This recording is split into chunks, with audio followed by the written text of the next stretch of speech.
Okay, right, this is going to be worse than I was doing this morning, but just pray for me, will you, so I can see a little bit. My childhood. The village shop at Christmas time, a fairyland delight. The splendour of the Christmas tree, with bells and tinsel bright.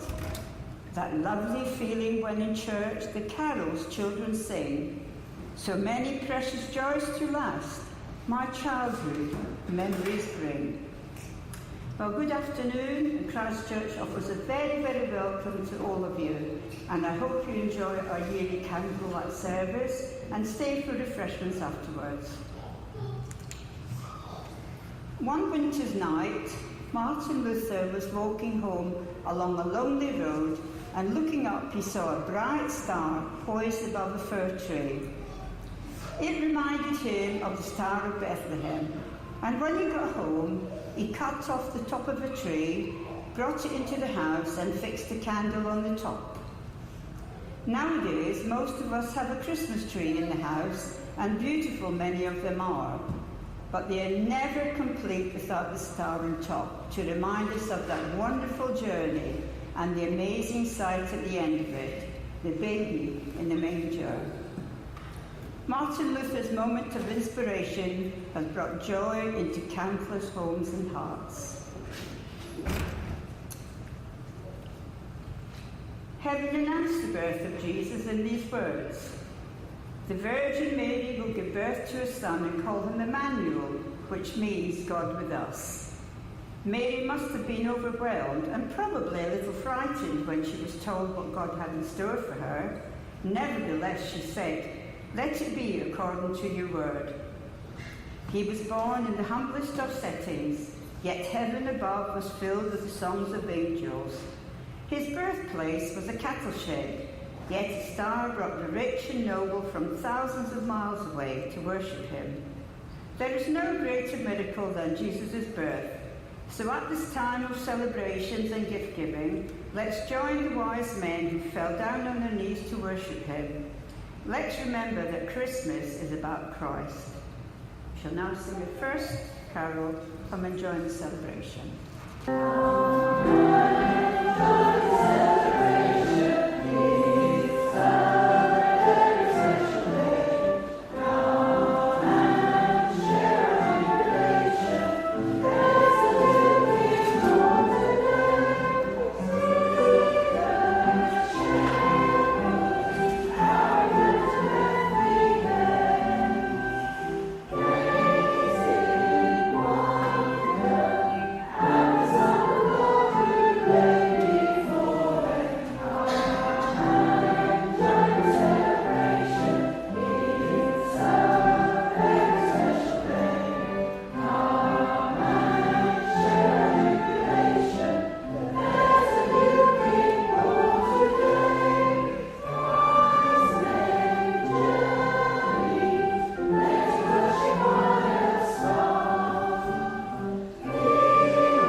They say Christmas is for children, but I think it's a myth. Christmas is for grown-ups too. Grown-ups who may at this time be tired, weary or anxious, or even stressed out. Grown-ups who have seen a lot more of this world with its tears and pain. grown-ups who need as much comfort and meaning in life, and also a hope for the future. The story of Jesus' birth is beautiful, and it's celebrated by young children today. But there was a variety of grown-ups involved. There was a Roman emperor issuing a political degree. There were families in upheaval having to travel back to the place of birth to register. There were 2 vulnerable young people far away from home and without a room to stay in. Shepherds, innkeepers and wise men. No doubt they were full of emotions and needed someone just as we do today. Grown-ups need to hear the message of Christmas at least as much as children do, if not more. Not the mistletoe and wine, but the real hearts and guts of the Christmas message. Let us pray. Christmas is a time of peace and goodwill. We long for peace, we pray for peace. Peace is a positive quality. It's stepping forward instead of standing still. It's an offering. So this Christmas, we pray that it will be a time of peace and goodwill to all. Amen. We're now going to sing the second carol for the children. We'll sing a song of Christmas. And you'll all know the tune.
Thank you, Jean. When a baby is born in our own families, we all get so excited and can't wait to spread the good news to all our friends. But Jesus was no ordinary baby. He was born a king. So let us never forget and continue to spread the news. We are now going to sing the third carol, See Him Lying on the Bed of Straw. Oh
decorations at Christmas.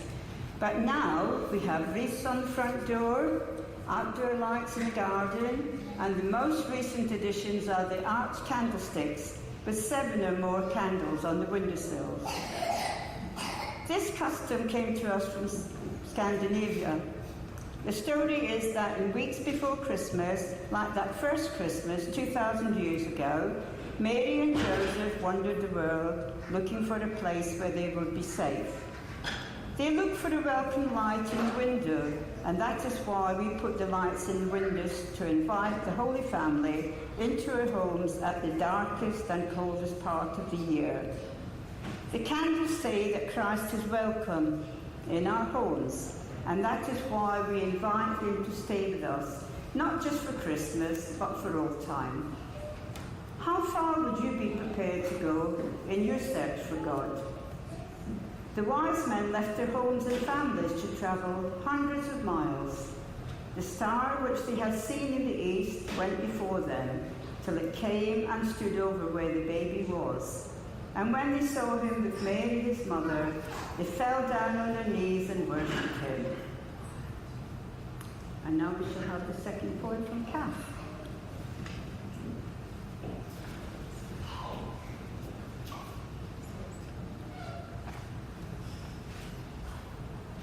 Father, hear our prayer at Christmas. Help us share the love you strain. Reaching out across the nation was the sweetest story as a friend. Thank you for the faith of Christmas and the comfort we have found, knowing those who've gone before us once again will gather round. As we share cards and greetings, candles burn clear and bright. Help us reach the lost and lonely, bring them in to love and light. Thank you for the hope of Christmas, all our doubts and fears dispel. In our hearts we know the meaning. Love is endless, all is well. Thank you, Kath. And now we shall have the collection. And the collection this year is for the homeless, the Women's Refuge, Women's Refuge. Father, we have so much. We don't always have food, we have warm beds to sleep in, and we have families. We ask that you take this gift from us and use it for the Women's Refuge. Amen. We all make Christmas lists. But here is a list I would like to share with all of you. To those who have hurt you, forgiveness. To those who try your patience, tolerance. To a friend, your heart. To all men, charity. To a child, a good example. To yourself, respect. If every card at Christmas was placed from end to end, the love contained in all those thoughts would be enough to send a loving balm, a healing to our own poor wondrous earth. And all the thoughts inside the cards, just think what they'd be worth. It really would be priceless, the effort and the love, if only all these messages could bring peace like a dove. For using love's great power to link the hearts of men, at Christmas peace would be restored upon the earth again. At Christmas, we talk about the good news of the birth of Jesus. We go to church, we sing carols, send cards, give gifts, and we act out the story of the first Christmas. We join with others praising and worshipping his holy name as we have all the fun and excitement of celebrating Jesus' birthday over 2,000 years later. On the night Jesus was born in the stable at Bethlehem, it was very cold. Mary was worried that her baby would not be warm enough, so Joseph made a fire and they laid down beside it to sleep. A little bird was watching them through a crack in the roof and saw that the fire had begun to die down. Flying down, he tried to replenish it, but the wood was too heavy for him to lift. So all night long he stood by the fire, fluttering his wings to keep the flame bright. When morning came, Mary saw that the robin's breast was reddened by being so close to the blaze. "You brave little bird," she exclaimed. "In recognition of your courage and devotion, you shall keep your red breast forever.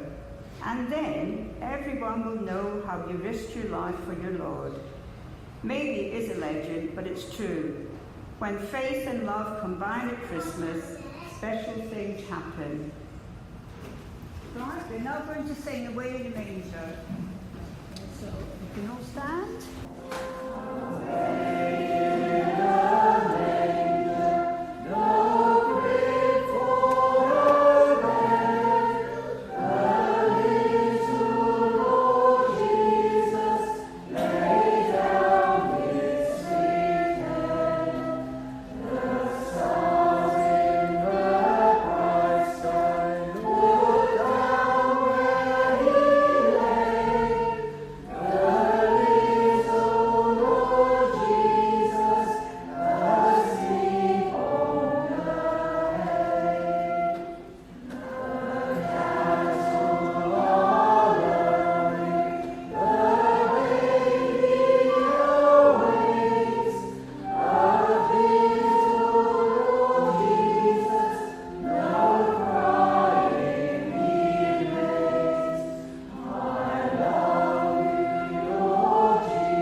Christmas, the mother was putting the nativity set away when she noticed the baby Jesus was missing.